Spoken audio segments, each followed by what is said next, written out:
Hello and welcome back to the Stronghold. I'm the Magi, and today we're going to talk about the Brothers' War and its impact on constructed metas, or more often than not, its lack of impact.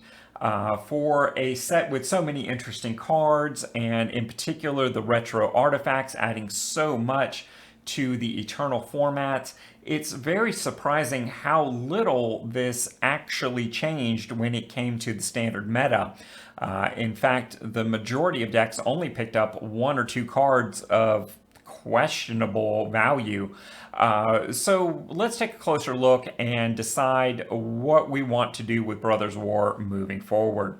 Before we get into all that, take just a second and smash the like button. Truly, it'll only take a moment to do all of those YouTube things, and it really helps the community. Speaking of community, if you haven't been seeing our community updates, take a moment, tap the bell icon, and update your notification settings. There's a lot of great information, and your voice can help shape the future of the channel. Now, what were we talking about? Oh, yeah, right. So let's start this conversation out by talking about the Brothers War budget archetypes that I've had my eye on from the very beginning. These have run the gambit of really hot and cold. Battery Bearer and the whole idea of using Power Stones to ramp out an effective deck has been an absolute miss in the meta. No version of this deck, budget or otherwise, that I have attempted has even come close to being significant. And at this point, I am really dropping that off my radar. Green-white, the Artifacts Matter build, I think still has a future, but the reality right now is green-white Enchantress is just a better deck and having much more impact on standard and the other formats as well. The blue-white, or in some cases mono-white soldiers, has been the one big impact Brothers War has really had, and we will talk about that at length moving forward. But for now, let's talk about what is going on in the standard meta in particular. And in fact, Brothers War has had kind of a mixed result of its impact on standard in general. Obviously, decks like Mono Red are benefiting from cards like Monastery Swift Spear and Mechanized Warfare. And while I think Swift Spear is a tremendous budget capable card and things that the sort of thing I think we are going to develop here within the community for the next generation of mono red on a budget. Mechanized Warfare, on the other hand, I think has more of a dubious future. Obviously, that card is really only good in red/artifact decks. And if it's not working very well for me in the mono red artifacts budget deck, I don't think it's going to do a whole lot for us, and certainly not 3 or 4 copies doing a lot within the meta, at least in the long run. So if you have the card, certainly it's worth running, at least right now. But it is not the sort of thing that I would consider running wild cards to have. Mono black mid-range definitely picked up a lot with Gix going on. uh, Phyrexian Flesh Gorger. I mean, there's some very good stuff here. In fact, let's take a closer look. So as you can see here, black really picked up quite a bit, depending upon which of the mid-range builds you're looking at. A Vault Sleeper from last set, kind of still a big deal. Misery Shadow is something that we're seeing 3, sometimes as many as 4 copies of within the deck. Go for the Throat, as I mentioned, having more impact there and tending to replace Infernal Grasp. That'll kind of yo-yo back and forth depending upon how relevant artifacts are versus the loss of life. And as we said, Gix has been huge, but as a 4 of Mythic, kind of pushes this deck out of any real budget consideration. And of course, Phyrexian Flesh Gorger, we're seeing this as a 2 of in many versions of the mid-range deck, mostly because of its prototype capability. But all in all, when you look at Gix, Flesh Gorger, Sheldred, Invoke Despair, Tenacious Underdog, Graveyard Trespasser, Misery Shadow, Bank Buster, and Evolved Sleeper, I mean, this deck is not at all what we would call a budget build here. Yeah, here we go. I was looking for the statistics here. 7 mythics, 22 rares. So not really, really great. And particularly like this one is only running 2 copies of Sheldred. And a while back, Black was running 4 copies there. So if someone were to have crafted that, well, now they've got 2 mythics that they're not really using. So Mono Black at the moment, not a huge budget consideration. It is something I'm looking at. And in fact, I probably need about another week or so to be able to present something reasonable in a Mono Black budget worthy consideration build. So stay tuned on that. Next up in the meta, with a little over a 6% share and a 58% win rate, is our old friend Selesnya Enchantress. And, well, frankly, this deck has not changed at all for Brothers War, despite there being some enchantments that I was hopeful for. Really, this deck doesn't want to run any of those cards. Its prior build was really where it remains, very strong. It is slipping in meta share. I see that its win rate, at least for me, is down quite a bit. I'm seeing the average win rate here at about 58%. My budget version is running between 50 and 55. So it's really very much on the verge of a deck that I'm probably not going to continue talking about. Not only is it slipping in meta and effectiveness, but the window to draft this deck through Kamigawa is getting narrower and narrower. So when it comes to the newer folks, if you don't already have this deck, I'm not sure it's the sort of thing I would be investing my resources towards at this particular point. Of course, that really isn't going to become relevant until Kamigawa comes back up as a quick draft option. And at that point, I will be talking about it in detail of what may or may not be worth drafting. Skipping ahead in the meta a little bit, the mono blue control deck has definitely had a major backslide in its popularity. But I'll be honest, I think that's temporary as long as Hadi Jin is still available in Standard, which it will be for almost 2 years. I think this deck is going to remain viable and probably wax and wane at different times, but really card selection only gets better.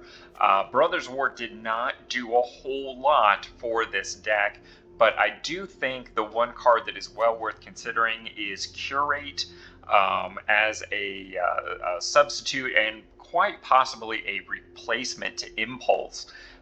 Curate allows you to surveil 2, which means you have the option of putting the rejected cards into your graveyard, which only makes your Tolarian Terror cheaper, makes your Hadi Jin hit harder, and still draws you a card, which is pretty much what Impulse was doing, except Impulse put the rejected cards on the bottom of your library. So it had a little less synergy potential as what we see with Curate. So while this deck has taken a bit of a backslide temporarily, I don't think it's going anywhere. And in fact, I think it's better today than it was during Dominaria United.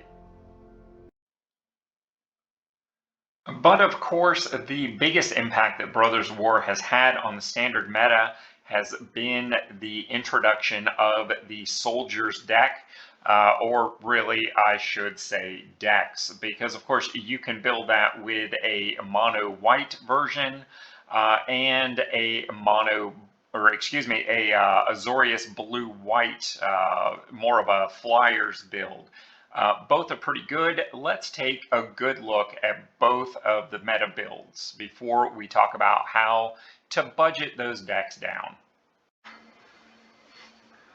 All right, so first up, let's take a look at the mono white build. Recruitment officer, frontliner, Guardian of New Benalia, and Resolute Reinforcements all making up a lot of the early plays there. I think 4 copies of Recruitment Officer honestly is a bit of a mistake, even though it's a very achievable uncommon. I think having multiples of that heavy mana sink on the board is not necessarily where you want to be. I would rather draw into multiple frontliners than multiple recruitment officers. So I think scaling that back to 2 is probably correct. Guardian of New Benalia is a great soldier. We had very high hopes for it when it was introduced last season with Dominaria United, but it really just hasn't quite proven itself. I think running 3 copies here is a bit ambitious, even for those who may have it. I certainly would not recommend considering wild cards for these. I think most of you probably have 1 copy. I think it's probably worth running the 1 copy, both for the enlistment option as well as its hard to deal with factor. Resolute Reinforcements, I think, is an absolute 4 of in the deck. Here, we're only running 3 in the meta, and I'm not sure that's right. In fact, I like the flash option on this so much, we might even try and go beyond 4 there. More on that later. Thalia, I know this is a card that people love in mono white. I have just never particularly liked it. The fact that it taxes our own removal is problematic, to say the least. It's a legendary, so multiple copies are problematic, to say the least. And as a rare, it's just not something that I think is very budget friendly. I am leaning towards not including Thalia at all. Valiant Veteran, on the other hand, even as a rare, is a 4 of pretty much must have. This is the one card I would say is worth wildcard consideration at this point. You have already opened the majority of Dominaria United packs that you're going to open, whether you get the Mastery Pass or not. So if you don't have a 4 of on this, give it some thought. It might be worth doing. Fateful Absence and Destroy Evil, kind of a nice removal package. We may be able to play around with that and get a little bit more budget-friendly mix. Brutal Cathar is awesome. If you have it, run it. If you don't worry about it. I think this is a little too close to rotation to really consider using wild cards on this, unless you particularly want to be able to run this card in Historic, and I don't think there's very many reasons to do that. Siege Veteran is another one of those very staple cards, but unlike Valiant Veteran, I don't think 4 of is the right number. I also don't think necessarily that this is a must include. I'm thinking the right number is going to be around 2. Dawn Guard is actually a card I have not played with yet in my soldiers build, but I'm finding it to be very exciting and definitely something I want to play around with. This might be a little bit of an access issue for those of you who weren't drafting during the Innistrad sets, but there's a lot of you also out there that are going to have this card just sitting in your collection waiting for you to use it. And of course, Myrel is probably the best card in the deck, particularly right now. I'm not sure 1 is the right number. Obviously, as a mythic, it's harder to come by. There's no good way to get this card, so it's a random whether you have it or not. But I think it's worth 2 slots if you have it. I don't know that I would spend a wild card for the second copy, but maybe for the first. We'll have to kind of do a little bit more testing there and see how that plays out.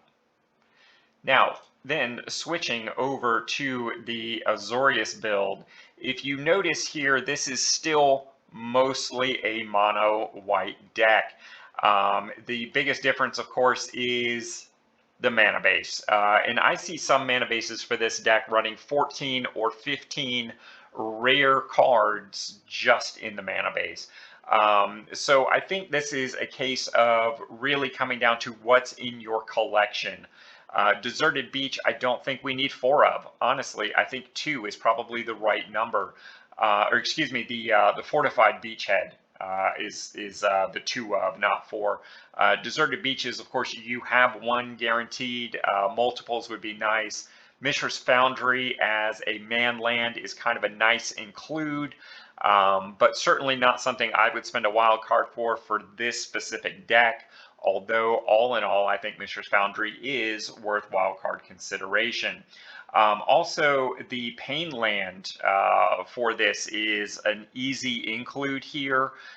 From my own testing, the Pain is not necessarily so bad that you need it, or that you need to avoid it, I should say. Now running up to the deck here, Frontliner we talked about a good bit. I think 4 of is the right number here. Harbin, the meta is running 2. I think that's the right number. I don't know that I would consider spending wild cards, but this is probably the best reason to go blue-white for the deck. If you had none of these, I don't know that I'd spend wild cards. I don't know that I would run the Azorius version. I would probably stick more to the mono white version if that was the case. Thalia and Veteran we have talked about, I think, significantly. Denick, Pious Apprentice, he's a soldier on both sides, which makes it super, super good. I would not spend a wild card on this if you don't already have it, unless you have some brawl intentions with this. I think 1 copy is right for the budget version. I don't think 2 is the way you want to go. Soul Partition is just higher end removal here, and I think we can definitely do better on that for budget. Siege Veteran, again, I think 2 is probably right. Skystrike Officer, I would only include if you have it. This is not a card I would craft or necessarily worry about running multiples on.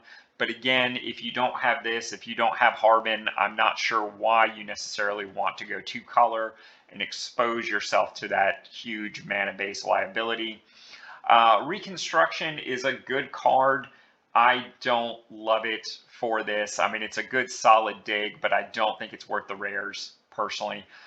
Here we're running 2 copies of Myrel. I think that's the right number.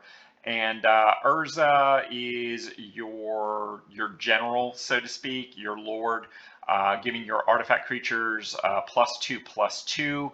Obviously, in the blue-white, we have an uncommon lord. I think is much more accessible and much more on point, as many of the soldiers in this deck are not artifacts.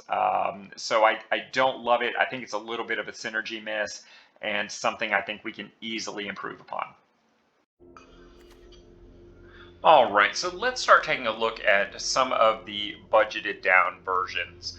And while ultimately whichever version is going to be best for you is really going to come down to your collection, I think the obvious choice and probably the more accessible choice for most people is going to be the mono white version. So let's start there. Mostly I'm going to focus on the key differences. Lay Down Arms here is a card that we're starting to see in the mono white version. It is just borderline premium removal in this deck, where that can generally deal with a creature with 4, 5 planes in play without too much problem. And really giving up the 3 life is just not all that big of a deal.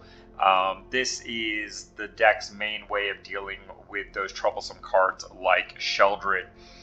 Recruitment Officer, as we discussed previously, I think 2 copies is about right here. 6 1-drops is more than enough to make sure you statistically always have one. And having multiple recruitment officers on the field is not necessarily beneficial if you can't multi-activate the mana sinks. And even with one, if you happen to have that much mana, you can do it more than once. It's not a problem. From here, we have got what I refer to as the Flash package. 3 copies of Ambush Paratrooper, 2 copies of Cathar Commando, because, well, there's a lot of artifacts and enchantments that are problematic running around. And Cathar Commando with a 3/1 and Flash is a pretty significant jump out blocker, and also enables some of the training in Perish Blade trainee. And of course, Resolute Reinforcements is pretty much an automatic 4 of in any soldier's deck at this point, as is Valiant Veteran. This is one of the cards that I would not hesitate to spend wild cards on this. You've pretty much opened all of your packs for Dominaria United, so you know what you have, and really 4 is going to be the right number, and I don't see that changing anytime too soon. I think these are cards that if you invest in, you will continue to feel good about that investment for quite some time. Guardian Benalia, I am running the 1 of in here. It's available in a jump in.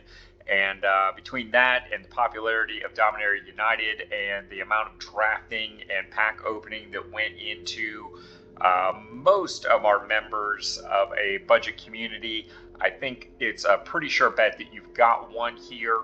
I don't know that I would run more than 2 because the discard attribute will start to wear on you negatively. So definitely keep that in mind.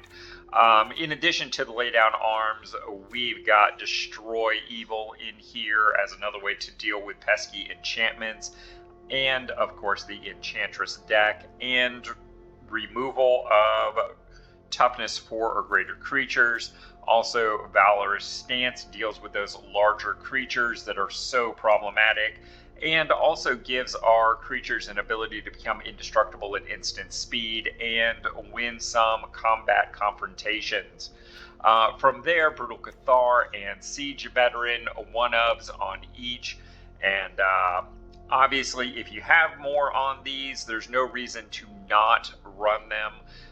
Things like your Ambush Paratrooper are probably your easiest cuts, possibly also Perish Blade trainee. And we discussed Dawn Guard. I think the right quantity here is 2, just to give you some pseudo card advantage potential. Scrap Work Cohort, again in here as card advantage and swarming the board. Myrel, I think 2 is actually the optimal number for this.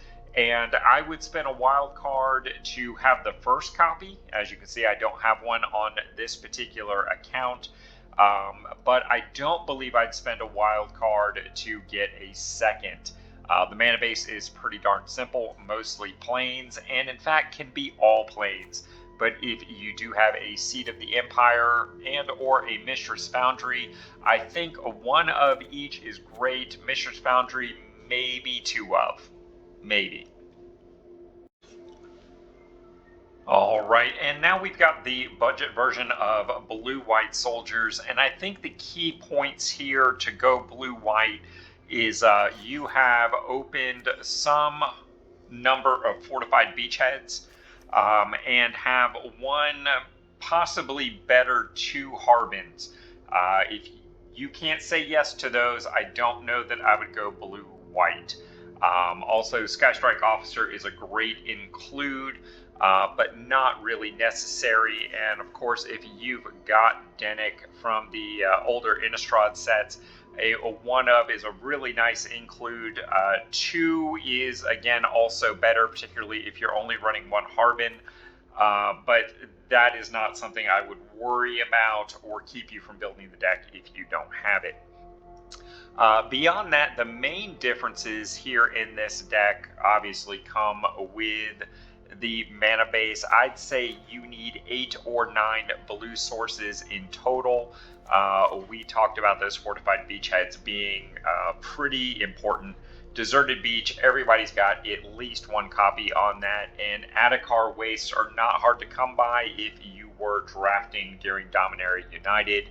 If you don't have one of the Pain lands, I would not use a wild card to get your first copy, because we are almost certainly guaranteed to get one of copies of the Pain lands when next rotation comes back around and we get our new series of new player experience decks. So if you have an Adakar waste, great. If you don't, I would not use a wild card on that. The two Kamigawa legendary lands are great includes, but certainly not necessary if you don't have them. They are really good versatile cards and probably something you're going to want in the long run. So once you've opened all your Kamigawa packs, like just before next rotation, maybe after the last time we have it available to draft, these are things you might want to invest some wild cards in. And we talked about Mishra's Foundry being a good one of include possibility, maybe as many as two, but again, if you don't have these cards, I would not worry about crafting them right now for this deck. The main piece that you want here, and kind of your secret weapon here to budgetize this deck a little bit, is the Secluded Courtyards.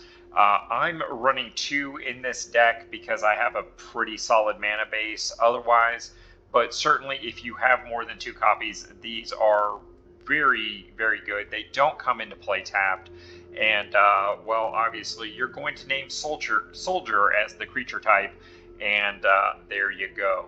Our 1-drops look pretty much the same here, except that we're not running the planes dependent removal here. Instead, I'm including the single copy of March of Otherworldly Light, which came to us as part of our new player experience, that you can also run in the mono white version, but I think it's a better fit here, oddly enough. But hey, to each their own. Can't blame you, and I know you've got it, so if you want to run it, that's okay.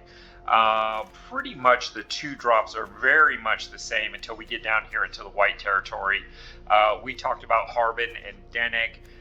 Air Marshal is a great one-of include to put some more of your soldiers in the air and help them push through. Zephyr Sentinel is a nice little trick here, flashing in, returning something like Resolute Reinforcement so it can have its come into play trigger once again, is a nice way to do it, especially if you can declare Resolute Reinforcement as a blocker, then bounce it back to your hand off the Zephyr Sentinel. Very nice little utility trick, and card advantage like that is what wins games on these budget decks. Brutal Cathar, we talked about. Siege Veteran. Here, I really do think 2 is the right number here.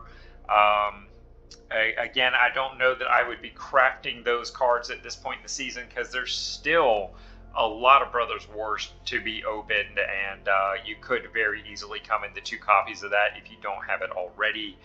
And Scrapwork Cohort, I'm only running 2 in this build, mostly because I'm trying to curve out much lower, and that 4 mana is kind of tough to hit, mostly because we're also running our single copy of Wandering Emperor here over the other Mythic Soldier Myra. I think this is just a better fit for this deck and adds a little touch of control that you kind of need here. This deck is a little bit more fragile, and you need to be able to control some of the pieces a little bit better.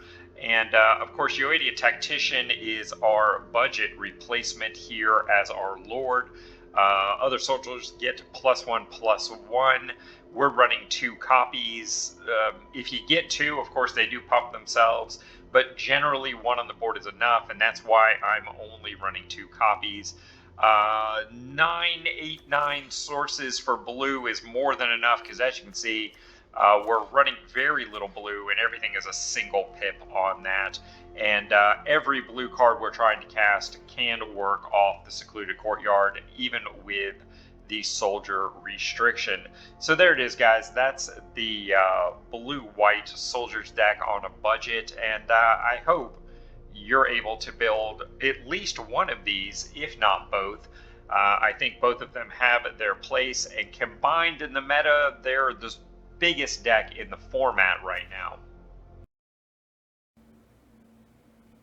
And before we go, let's take a look at the recent blue-white alchemy build that Arena and Wizards suggested to us in a recent midweek Magic event. I think it is worth looking at.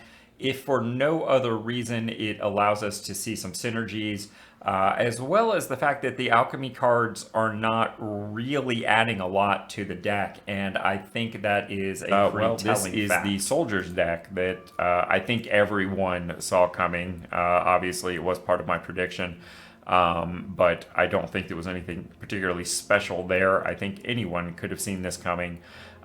We've got a lot of blue splash here for very little blue cards, and I do think this is the correct way to build blue-white soldiers. I think it is mostly a white deck with a slight splash of blue. Now, whether we need 14 sources of blue to make that splash, I don't think so. But luckily, none of our white spells have multiple pips, so it's probably not that big a deal. Again, 4 copies of Harbin, I don't know. I think this is one, I can almost see the argument for all 4 copies, but I still think 3 is probably the right place to start as far as trying to get your list right. And Elspeth's Command, it could be pretty good. We'll see. I think Patch Plate Resolute, this is one of the places where the alchemy card does not feel quite as forced as some of the others. And thank goodness they did not put 4 copies of Forsaken Crossroads in here, because that would just be way too much tempo loss, and Fortified Beachhead is just so much better for this deck. And you've confronted the Robbers. This is a card I have not seen since, well, ever, I don't think. I'm not sure I even saw this when I was drafting Baldur's Gate. But anyway, let's take this for a spin. What do you say? We'll actually start the event, so it'll let us do things. And we'll submit the deck. And go, Gadget Soldiers.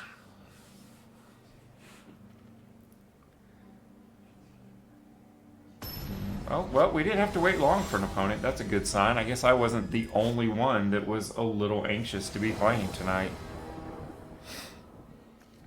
I kind of like that full art sleeve, the way it looks in the deck. That is pretty sweet, I must say.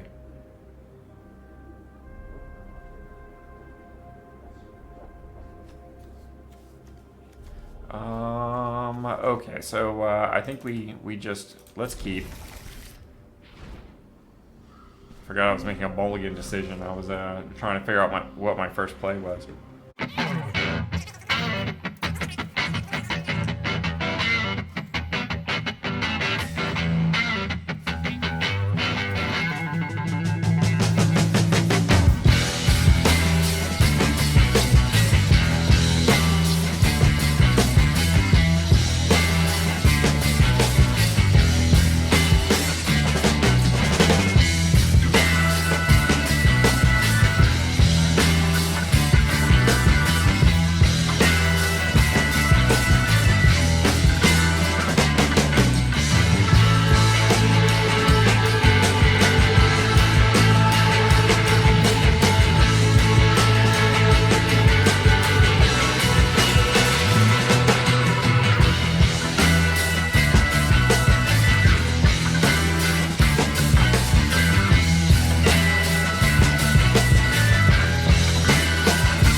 Game 2.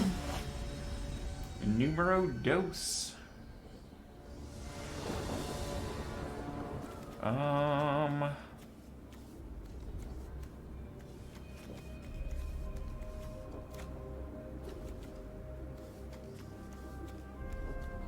Is that worth all the damage? I mean, I guess it kind of is, right? All right, let's find out how much pain can we take from Painland.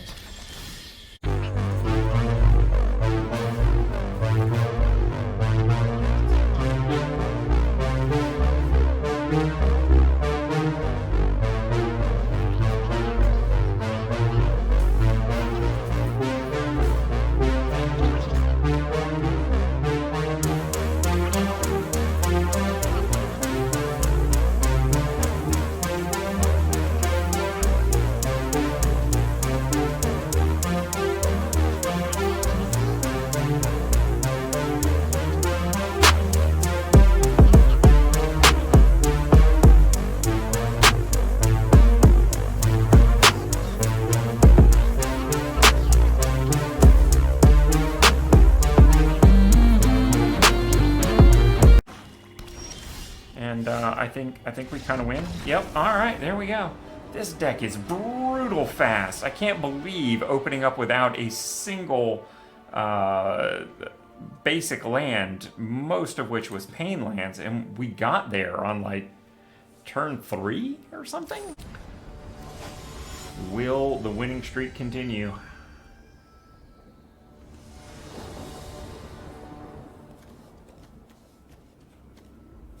I mean, this isn't a terrible opening hand, but not having any early plays for a Soldier's deck feels pretty bad. I do think I have to keep this, though. I don't think it's bad enough to get rid of, because I can play the Veteran, and I'm just one blue source away from the Officer. Of course, I'm on the play, so I'm not going to get the blue for my second source, probably. Which means Officer probably isn't going to come down till turn 4, so that's a little disappointing.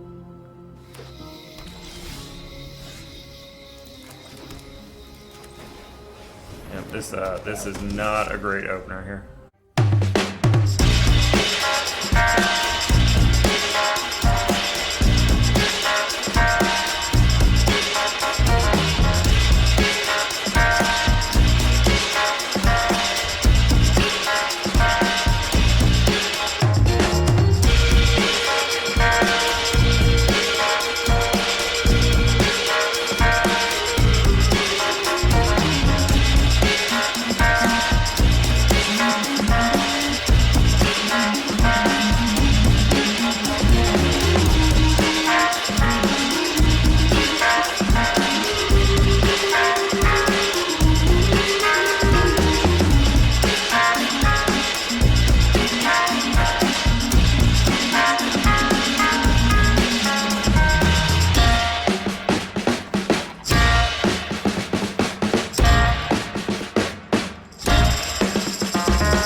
Just quick on the draw there. I like it.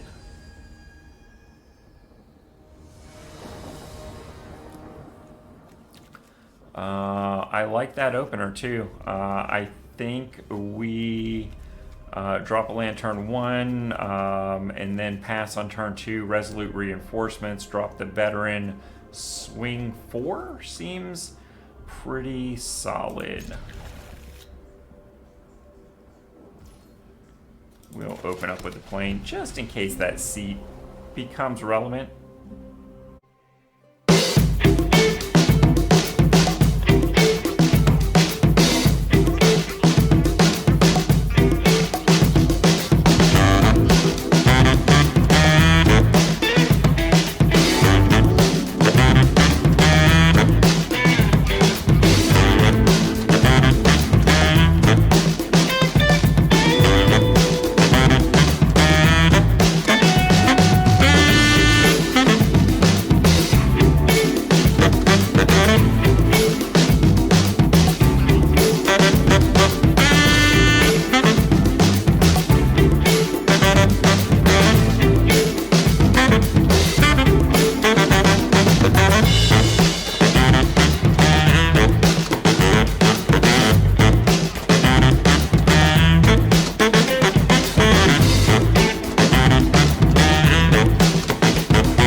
And what do we... Yep, he had enough of that. Those shenanigans right there. And folks, before you go, make sure you subscribe to the channel so you don't miss out on a thing. Because I know I can't change the magic economy all by myself, but I think we can.